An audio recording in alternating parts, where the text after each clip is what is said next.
Remember when everyone swore AI was about to replace us? Developers, designers, writers, all gone. We were supposed to be jobless by now, while robots build startups and hosted podcasts. Yeah, that is like milk.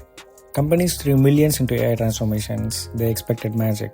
What they got was a fancy autocomplete that hallucinates invoices and writes code that crashes harder than your Wi Fi on a Zoom call. Here's the thing, AI isn't bad, it's just overrated. We treated it like a god when it's really an overconfident intern who forgets what you told it 5 minutes ago. And it's not just startups messing up. Even Oracle, a massive company, got hit with $150 million lawsuit because their AI systems were tracking millions of people's data without clear consent. So much for ethical innovation.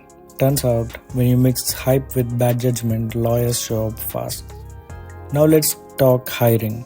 Remember last year when everyone was panic hiring AI engineers?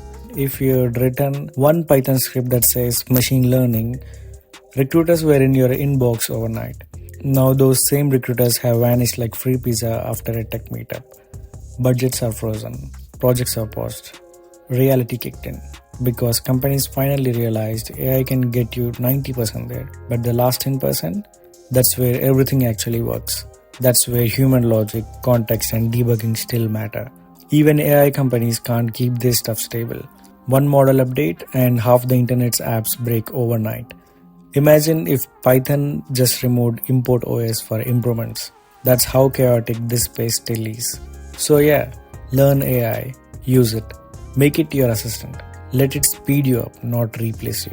Because when this bubble deflates, and it's already happening, the winners won't be the high bros selling 10 AI tools that will change your life. It'll be the devs who can actually build things that last. AI didn't kill tech jobs. The hype did. And the comeback? That's on us.